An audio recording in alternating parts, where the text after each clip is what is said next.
നമസ്കാരം ഫ്രണ്ട്സ്, പുതിയൊരു വീഡിയോയിലേക്ക് ഏവർക്കും സ്വാഗതം. ഡ്രൈവിംഗ് പഠിച്ചു തുടങ്ങുന്ന ഒരു ബിഗിനർ എങ്ങനെയാണ് ഒരു വാഹനം ഓടിച്ചു തുടങ്ങേണ്ടത്, എന്തൊക്കെ കാര്യങ്ങൾ പ്രാക്ടീസ് ചെയ്യണമെന്നുള്ളതാണ് ഇന്നത്തെ ഒരു വീഡിയോയിൽ നമ്മൾ പഠിക്കുന്നത്. അതിനുവേണ്ടി നമ്മൾ സെലക്ട് ചെയ്തേക്കുന്ന വാഹനം എൻ്റെ മാരുതി 800 ആണ്.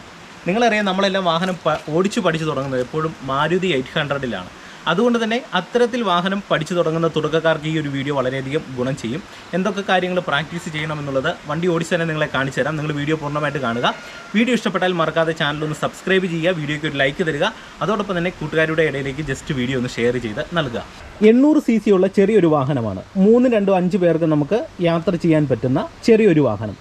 ഡ്രൈവിംഗ് പഠിക്കുന്ന ബിഗിനേഴ്സ് ഒട്ടുമിക്ക ആൾക്കാരും മാരുതി 800-ൽ തന്നെയാണ് ഇപ്പോഴത്തെ ഈ ഒരു കാലത്തിൽ ഡ്രൈവിംഗ് പഠിച്ചു തുടങ്ങുന്നത്. വാഹനം ചുറ്റോട് നടന്നൊന്ന് കാണിച്ചു തരാം. ചെറിയൊരു വാഹനമാണ്. നിങ്ങൾ വാഹനത്തിൽ കയറുന്നതിന് മുന്നേ ആയിട്ട് ഇത്തരത്തിൽ വാഹനത്തെ ഒന്ന് മനസ്സിലാക്കുക, ഒന്ന് പരിചയപ്പെടുക, വാഹനത്തിൻ്റെ നീളവും വീതിയും ഒക്കെ ഒന്ന് മനസ്സിലാക്കുക. ഇപ്പോൾ വണ്ടി ലോക്കാണ്. ഇനി നമുക്ക് ലോക്ക് ഓപ്പൺ ചെയ്യാം. ഇതാണ് വാഹനത്തിൻ്റെ കീ. സാധാരണ ഉപയോഗിക്കുന്ന നോർമലായിട്ടുള്ള ഒരു കീ ആണ്. ഈ ഒരു കീ നമുക്ക് വാഹനത്തിൻ്റെ കീ ഹോൾ ഇട്ടതിന് ശേഷം ശ്രദ്ധിക്കേണ്ടത്, ഇത് ഇവിടെയാണ് ലോക്ക് അഴിയുന്നത്. അതിനെന്ത് ചെയ്യണം? ഈ ഒരു കീ ജസ്റ്റ് നിങ്ങൾ ലെഫ്റ്റ് സൈഡിലേക്ക് തിരിക്കാം. ഇത്തരത്തിൽ കണ്ടില്ലേ? ഇപ്പോൾ ഇവിടെ ഈ ലോക്ക് മുകളിലേക്ക് പൊങ്ങി. അതിനുശേഷം എന്ത് ചെയ്യണം? വീണ്ടും കീ റൈറ്റ് സൈഡിലേക്ക് തിരിച്ചതിന് ശേഷം ഇത്തരത്തിൽ ഊരിയെടുത്തു കഴിഞ്ഞാൽ നമുക്ക് ലോക്ക് അഴിക്കാൻ കഴിയുന്നതാണ്. ഇനി നമുക്ക് വാഹനത്തിൻ്റെ ഉള്ളിലേക്ക് പ്രവേശിക്കാം. ഓക്കെ, ഇപ്പോൾ ഞാൻ ഡ്രൈവിംഗ് സീറ്റിൽ കയറിയിരിക്കുകയാണ്. നിങ്ങൾ നോക്കുക, മാരുതി 800 എന്ന് പറഞ്ഞാൽ ചെറിയൊരു വാഹനമാണ്. നമുക്ക് ഡ്രൈവിംഗ് ഏറ്റവും നന്നായിട്ട് പഠിച്ചു തുടങ്ങാൻ പറ്റുന്ന ഒരു വാഹനം തന്നെയാണ് മാരുതി 800. ഓക്കെ, ഞാൻ ഓൾറെഡി എങ്ങനെ ഒരു കാർ ഓടിക്കാൻ പഠിക്കാമെന്നുള്ള ഒരുപാട് വീഡിയോകൾ, എളുപ്പത്തിൽ പഠിക്കാനുള്ള വീഡിയോകൾ ചെയ്തിട്ടുണ്ട്. ആ വീഡിയോയിൽ നമ്മൾ ക്ലച്ചിൻ്റെ പ്രവർത്തനം, ബ്രേക്ക്, ആക്സിലറേറ്റർ, സ്റ്റിയറിങ്, അതുപോലെ തന്നെ ഗിയർ, ഇങ്ങനെയുള്ള കാര്യങ്ങളൊക്കെ ഡീറ്റെയിൽ ആയിട്ട് പറഞ്ഞ് ഓൾറെഡി ഞാൻ വീഡിയോ ചെയ്തിട്ടുണ്ട്. നിങ്ങൾക്ക് ഇനി ക്ലച്ചിൻ്റെയും ബ്രേക്കിൻ്റെയും ആക്സിലറേറ്ററിൻ്റെയും പ്രവർത്തനം അല്ലെങ്കിൽ സ്റ്റിയറിങ്ങിൻ്റെ പ്രവർത്തനം ഇങ്ങനെയുള്ള കാര്യങ്ങളെക്കുറിച്ച് ധാരണയില്ലെങ്കിൽ ഞാൻ ആ ചെയ്തിട്ട വീഡിയോയുടെ ലിങ്ക് ഇതേ തൊട്ട് മേളിൽ കൊടുക്കാം. അതോടൊപ്പം തന്നെ ഡിസ്ക്രിപ്ഷൻ ബോക്സിൽ, അതായത് ഈ വീഡിയോയുടെ ഡീറ്റെയിലിൻ്റെ അടിയിലായിട്ട് ആ വീഡിയോയുടെ ലിങ്ക് ഞാൻ കൊടുക്കാം. നിങ്ങൾ കയറി കാണുകയാണെങ്കിൽ നിങ്ങൾക്ക് അതിനെക്കുറിച്ച് ഡീറ്റെയിൽ ആയിട്ടുള്ള കാര്യങ്ങൾ മനസ്സിലാകും. നിങ്ങൾ മനസ്സിലാക്കേണ്ടത്, പല ആൾക്കാർക്കും വാഹനം പഠിച്ചു തുടങ്ങുന്ന തുടക്കക്കാരുടെ ഒരു സംശയമാണ്, ഒരു വാഹനം സ്റ്റാർട്ട് ചെയ്യുമ്പോൾ ക്ലച്ച് അമർത്തിയാണോ ഒരു വാഹനം സ്റ്റാർട്ട് ചെയ്യേണ്ടത്, അതോ ക്ലച്ച് അമർത്തി വണ്ടിയുടെ ഗിയർ ന്യൂട്രലാക്കിയതിന് ശേഷമാണോ ഒരു വാഹനം സ്റ്റാർട്ട് ചെയ്യേണ്ടത്? പലരുടെയും സംശയമാണ്. നിങ്ങൾ മനസ്സിലാക്കുക, നമുക്ക് ഒരു വാഹനം സ്റ്റാർട്ട് ചെയ്യാൻ ക്ലച്ച് അമർത്തി വാഹനം സ്റ്റാർട്ട് ചെയ്യുന്നതിൽ പ്രശ്നമില്ല, ന്യൂട്രലാക്കിയും വാഹനം സ്റ്റാർട്ട് ചെയ്യുന്നതിൽ പ്രശ്നമില്ല. പഴയ വാഹനങ്ങൾ നമുക്ക് ഈ രണ്ട് രീതിയിലും സ്റ്റാർട്ട് ചെയ്യാം, ഒരു തരത്തിലുള്ള പ്രോബ്ലവുമില്ല. എന്നാൽ പുതിയ ഒട്ടുമിക്ക വാഹനങ്ങളിലും സേഫ്റ്റിയുടെ ഭാഗമായിട്ട് നമ്മൾ ക്ലച്ച് അമർത്തിയെങ്കിൽ മാത്രമേ നമുക്ക് വാഹനം സ്റ്റാർട്ട് ചെയ്യുവാനായിട്ട് സാധിക്കത്തുള്ളൂ. അതുപോലെ തന്നെ സ്റ്റാർട്ട് ചെയ്യാനായിട്ട് ഇത്തരത്തിലുള്ള ഒരു കീ അല്ല ഉള്ളത്, ഒരു സ്റ്റാർട്ട് സ്റ്റോപ്പ് ബട്ടൺ കാണും. നിങ്ങളെ കാണിച്ചു തരാം. ഇത് ഇതുപോലെയൊക്കെ വരുന്ന രീതിയിലുള്ള ഒരു സ്റ്റാർട്ട് സ്റ്റോപ്പ് ബട്ടൺ കാണും. ആ ഒരു ബട്ടൺ നമ്മൾ ക്ലച്ച് അമർത്തിയതിന് ശേഷം ജസ്റ്റ് ഇങ്ങനെ പ്രസ് ചെയ്ത് കൊടുക്കുമ്പോഴാണ് വാഹനം സ്റ്റാർട്ട് ചെയ്യുന്നത്. നിങ്ങൾ പ്രാക്ടീസ് ചെയ്യേണ്ട ശരിയായ വിധം പറഞ്ഞു തരാം. ഇപ്പോൾ നിങ്ങൾ നോക്കുക, ഈ വാഹനത്തിൻ്റെ ഗിയർ റിവേഴ്സിലാണ് കിടക്കുന്നത്. അതുപോലെ തന്നെ ഹാൻഡ് ബ്രേക്ക് വലിച്ചിട്ടിട്ടുണ്ട്. കാരണം മറ്റൊന്നുമല്ല, വാഹനം മുന്നോട്ട് ഉരുണ്ടു പോകും. അതുകൊണ്ട് തന്നെ ഞാൻ പിന്നോട്ടുള്ള ഗിയർ ഇട്ടിട്ടുണ്ട്. ഹാൻഡ് ബ്രേക്കും വലിച്ചിട്ട് നമ്മൾ വാഹനം വളരെ സേഫായിട്ട് പാർക്ക് ചെയ്തിരിക്കുകയാണ്. ഇനി വാഹനം സ്റ്റാർട്ട് ചെയ്യുമ്പോൾ നിങ്ങൾ ശ്രദ്ധിക്കേണ്ടത്, നിങ്ങൾ ഇത്തരത്തിൽ ബ്രേക്കിൽ കാല് വരിക, ക്ലച്ച് ചവിട്ടിയിട്ടാണെങ്കിലും നിങ്ങൾക്ക് വാഹനം സ്റ്റാർട്ട് ചെയ്യാം. റിവേഴ്സ് ഗിയറിലാണ് കിടക്കുന്നത് എന്നുകൊണ്ട് നിങ്ങൾ ന്യൂട്രാക്കി സ്റ്റാർട്ട് ചെയ്യണമെന്നില്ല. നിങ്ങൾക്കിതേ ഇത്തരത്തിൽ ക്ലച്ച് ചവിട്ടിയും വാഹനം സ്റ്റാർട്ട് ചെയ്യാം. അതിനുശേഷം വാഹനത്തിൻ്റെ കീ എന്ത് ചെയ്യണം? ഇഗ്നിഷൻ സ്വിച്ചിലേക്ക് ഇടുക. ശേഷം നമ്മൾ വാഹനം സ്റ്റാർട്ട് ചെയ്യുക.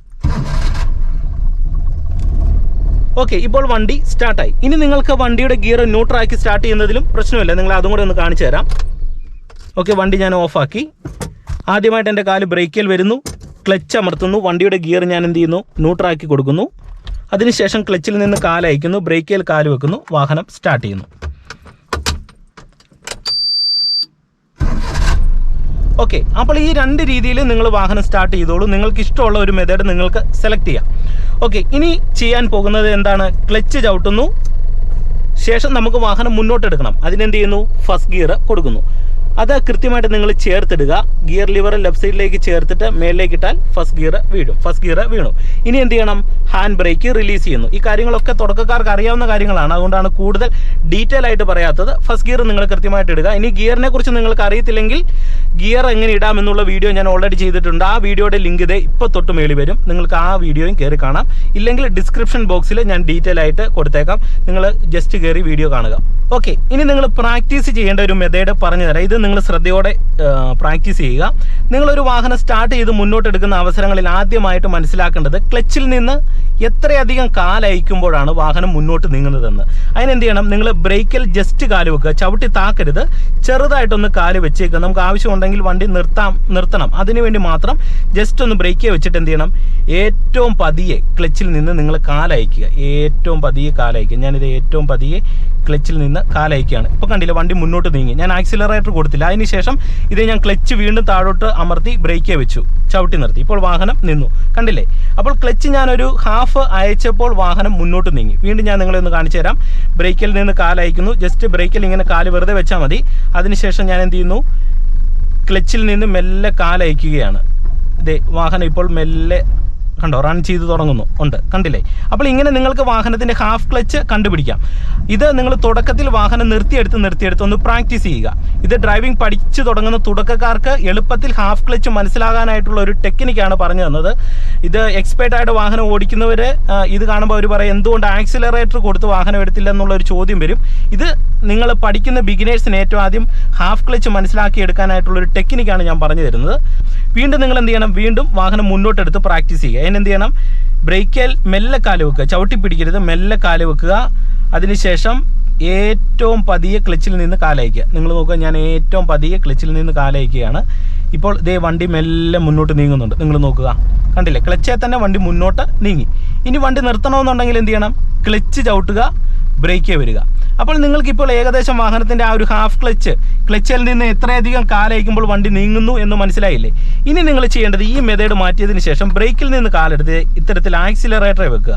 ബ്രേക്കിൽ നിന്ന് കാലെടുക്കുക, ആക്സിലറേറ്ററിൽ ചെറുതായിട്ട് വെക്കുക. എന്നിട്ട് നിങ്ങൾ ആദ്യമായിട്ട് ചെയ്യേണ്ട ഒരു കാര്യം, ക്ലച്ചിൽ നിന്ന് ഞാൻ ഇച്ചിരി മുമ്പ് നിങ്ങൾ ചെയ്ത പോലെ തന്നെ ക്ലച്ചിൽ നിന്ന് മെല്ലെ കാലയക്കുക, ഏറ്റവും പതിയെ കാലയക്കുക. വണ്ടി റൺ ചെയ്യുന്ന ഒരു പൊസിഷൻ മനസ്സിലാക്കി ക്ലച്ചിൽ നിന്ന് മെല്ലെ കാലയക്കുക. ഓക്കെ, ഇപ്പോൾ ഇതേ വണ്ടി റൺ ചെയ്യുന്ന പൊസിഷൻ വന്നു. ഇനി നിങ്ങൾ ചെയ്യേണ്ടത് ചെറുതായിട്ട് ആക്സിലറേറ്ററും കൂടെ മുന്നോട്ട് കൊടുക്കുക. അതായത് ഒരു ഹാഫ്, ഒത്തിരി ഇങ്ങനെ ചവിട്ടിയൊന്നും കൊടുക്കരുത്, ചെറുതായിട്ട് ആക്സിലറേറ്ററും കൂടെ കൊടുക്കുക. ഇപ്പോൾ ഞാൻ ചെറുതായിട്ട് ആക്സിലറേറ്ററും കൂടെ കൊടുത്ത് വാഹനം മുന്നോട്ടെടുത്തു. ഓക്കെ, കണ്ടില്ലേ?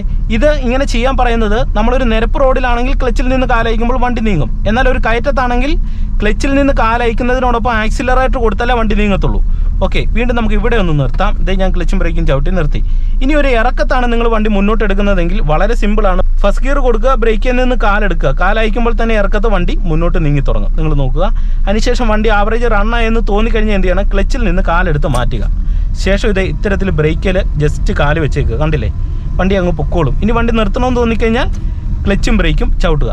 ഒരു കാരണവശാലും നിങ്ങളിത് ഒറ്റയ്ക്ക് പ്രാക്ടീസ് ചെയ്യരുത്. ഒരു എക്സ്പേർട്ട് ആയിട്ടുള്ള ഡ്രൈവറുടെ സഹായത്തോടെ പ്രാക്ടീസ് ചെയ്യുക. അതുപോലെ തന്നെ ലേണേഴ്സൊക്കെ എഴുതിയതിന് ശേഷം മാത്രമേ ഈ ഒരു കാര്യം നിങ്ങൾ ചെയ്യാൻ പാടുള്ളൂ. ഇനി രണ്ടാമത് നിങ്ങൾ ശ്രദ്ധിക്കേണ്ടത് മെയിനായിട്ട് സ്റ്റിയറിംഗ് കൺട്രോളാണ്. സ്റ്റിയറിംഗ് കൺട്രോൾ നിങ്ങൾ പ്രാക്ടീസ് ചെയ്യുമ്പോൾ ശ്രദ്ധിക്കേണ്ടത്, ഇത്തരത്തിൽ സ്റ്റിയറിംഗിൽ കൈകൾ പിടിക്കുക, രണ്ട് കൈകളും കൃത്യമായിട്ടും പിടിക്കുക. ഒരു ഗ്രൗണ്ടിൽ നിങ്ങൾ എന്ത് ചെയ്യണം, നേരെ ഏറ്റവും ആദ്യം വാഹനം ഇത്തരത്തിൽ ഓടിച്ചു പോവുക. ഇത്തരത്തിൽ ഓടിച്ചു പോകുമ്പോൾ നിങ്ങൾക്ക് ഏകദേശം സ്റ്റിയറിംഗിൻ്റെ ഒരു ഐഡിയ കിട്ടും. ഇനി നിങ്ങൾ ഇത്തരത്തിൽ ഓടിച്ചുകൊണ്ട് പോകുന്ന അവസരങ്ങളിൽ നിങ്ങൾക്ക് സ്റ്റിയറിംഗ് ഇടത്തെ സൈഡിലേക്ക് തിരിക്കണമെന്നുണ്ടെങ്കിൽ എന്ത് ചെയ്യണം, നിങ്ങളുടെ ഇടത്തെ കൈ എടുത്ത് ഇത്തരത്തിൽ സ്റ്റിയറിംഗിൻ്റെ മേളിൽ പിടിക്കുക, താഴോട്ട് വലിക്കുക. ഒപ്പം വലത്തെ കൈ കൊണ്ട് സ്റ്റിയറിംഗ് മേളിലേക്ക് തള്ളിക്കൊടുക്കുക. ഇടത്തെ കൈ കൊണ്ട് താഴോട്ട് വലിക്കുക, വലത്തെ കൈ കൊണ്ട് മേളിലേക്ക് തള്ളിക്കൊടുക്കുക. ഇടത്തെ കൈ കൊണ്ട് താഴോട്ട് വലിക്കുക, വലത്തെ കൈ കൊണ്ട് മേളിലേക്ക് തള്ളിക്കൊടുക്കുക. കണ്ടില്ലേ? ഇപ്പം സ്റ്റിയറിംഗ് ഇങ്ങോട്ട് ലെഫ്റ്റ് സൈഡ് ഓടിഞ്ഞു. ഇനി നമുക്ക് വലത്തെ സൈഡിലേക്ക് ഓടിക്കണമെന്നുണ്ടെങ്കിൽ നേരെ ഓപ്പോസിറ്റ് ചെയ്യുക. അതായത് വലത്തെ കൈ കൊണ്ട് സ്റ്റിയറിംഗ് താഴോട്ട് വലിക്കുക, ഒപ്പം ഇടത്തെ കൈ കൊണ്ട് തള്ളിക്കൊടുക്കുക. ഇത് മെല്ലെ മെല്ലെ ചെയ്യുക, കണ്ടില്ലേ? അതുപോലെ തന്നെ നിങ്ങൾ മനസ്സിലാക്കേണ്ടത്, സ്റ്റിയറിംഗ് കൺട്രോൾ ചെയ്യുമ്പോൾ ഒരുപാടൊന്നും തിരിച്ചു കൊടുക്കേണ്ടതായിട്ടില്ല. നിങ്ങൾ നോക്കുക, ഈ റോഡ് വെച്ച് ഞാൻ ഒരുപാട് തിരിക്കുന്നുണ്ടോ? ഇല്ല, ചെറുതായിട്ടാണ് തിരിച്ചു കൊടുക്കുന്നത്. അതുപോലെ തന്നെ സ്റ്റിയറിംഗ് കൈ പിടിക്കുമ്പോൾ ഞാൻ പറഞ്ഞ പോലെ തന്നെ എപ്പോഴും സ്റ്റിയറിംഗിൻ്റെ സെൻട്രലായിട്ട് കൈ പിടിക്കുക, ഈ ഒരു രീതി പിടിക്കുക. എടുത്തെടുത്ത് സ്റ്റിയറിംഗ് തിരിക്കുവാനായിട്ട് ശ്രമിക്കുക. പലരും ഇത് ഇത്തരത്തിലൊക്കെ തിരിക്കും. ഇത്തരത്തിലൊക്കെ തിരിച്ചു കഴിഞ്ഞാൽ നമുക്ക് ഒരു പരിധിയിൽ കൂടുതൽ സ്റ്റിയറിംഗ് തിരിക്കാൻ പറ്റത്തില്ല. അതുകൊണ്ട് അങ്ങനെ ചെയ്യരുത്. തിരിക്കുമ്പോൾ എപ്പോഴും ഇങ്ങനെ നിങ്ങളുടെ രണ്ട് കൈയും സ്റ്റിയറിംഗിൽ എടുത്തെടുത്ത് തിരിക്കുവാനായിട്ട് ശ്രമിക്കുക. കണ്ടില്ല, ഇപ്പോൾ ഫസ്റ്റ് ഗിയറിലാണ് വാഹനം പോകുന്നത്. ഞാൻ സ്റ്റിയറിംഗിൻ്റെ സെൻട്രലായിട്ട് രണ്ട് കൈകൾ ഇങ്ങനെ പിടിക്കുന്നു. ചെറുതായിട്ട് എനിക്ക് ഇടത്തോട്ട് തിരിച്ചു കൊടുക്കണം. ഇത് കണ്ടില്ലേ, ഞാൻ എടുത്തെടുത്ത് ഇടത്തോട്ട് തിരിക്കുന്നു.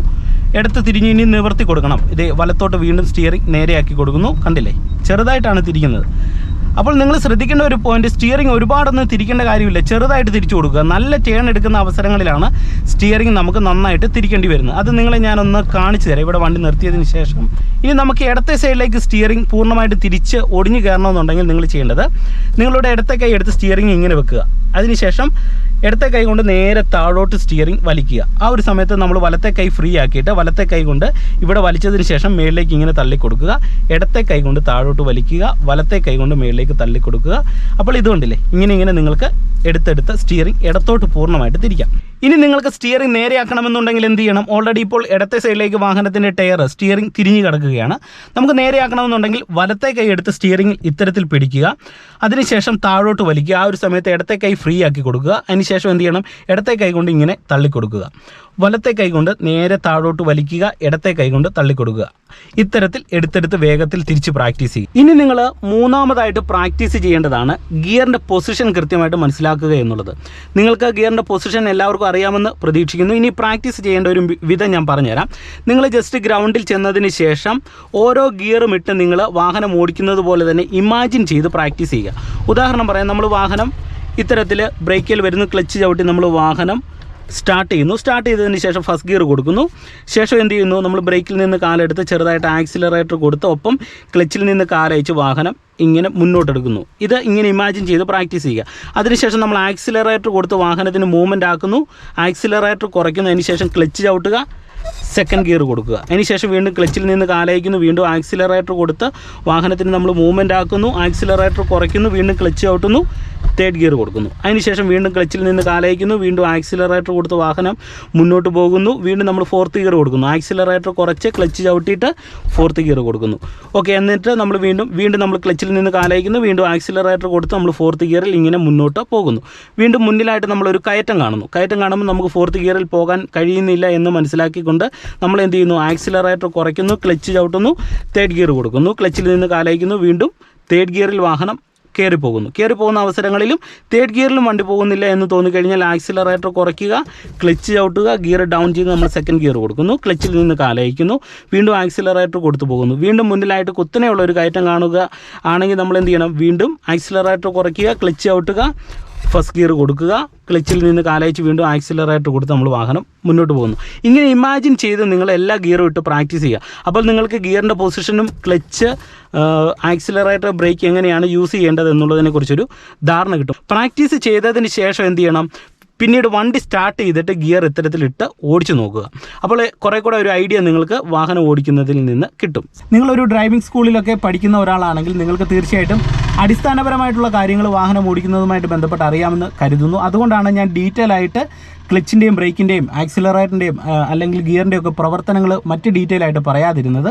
അടിസ്ഥാനപരമായിട്ട് നിങ്ങൾ പ്രാക്ടീസ് ചെയ്യേണ്ട ഒരു മെത്തേഡാണ് പറഞ്ഞു തന്നത്. നിങ്ങൾ ജസ്റ്റ് ലേണേഴ്സൊക്കെ എഴുതിയതിന് ശേഷം ഒരു ഡ്രൈവിംഗ് സ്കൂളിൻ്റെയോ അല്ലെങ്കിൽ എക്സ്പേർട്ട് ആയിട്ടുള്ള ഒരു ഡ്രൈവറുടെ സഹായത്തോടെ ഞാൻ ഈ പറഞ്ഞ രീതിയിൽ ജസ്റ്റ് ഒന്ന് പ്രാക്ടീസ് ചെയ്ത് നോക്കുക. തീർച്ചയായിട്ടും നിങ്ങൾക്കൊരു വാഹനം ഏറ്റവും മികച്ച രീതിയിൽ തന്നെ ഓടിക്കാൻ കഴിയുന്നതാണ്. വീണ്ടും നമുക്ക് മറ്റൊരു വീഡിയോയുമായിട്ട് അടുത്തൊരു ദിവസം കാണാം. എല്ലാവർക്കും നല്ലൊരു ദിവസം ആശംസിച്ചുകൊണ്ട് വീഡിയോ നിർത്തുന്നു. നിങ്ങൾക്ക് കൂടുതലായിട്ടുള്ള സംശയങ്ങളോ മറ്റു കാര്യങ്ങളോ ഉണ്ടെങ്കിൽ എന്നെ വാട്സപ്പിൽ കോൺടാക്ട് ചെയ്യാം. വാട്സപ്പ് നമ്പർ ഞാൻ ഡിസ്ക്രിപ്ഷൻ ബോക്സിൽ കൊടുത്തേക്കാം. ഓക്കെ, അപ്പോൾ നമുക്ക് മറ്റൊരു വീഡിയോയുമായിട്ട് അടുത്തൊരു ദിവസം കാണാം. എല്ലാവർക്കും നല്ലൊരു ദിവസം ആശംസിച്ചുകൊണ്ട് വീഡിയോ നിർത്തുന്നു. നന്ദി, നമസ്കാരം.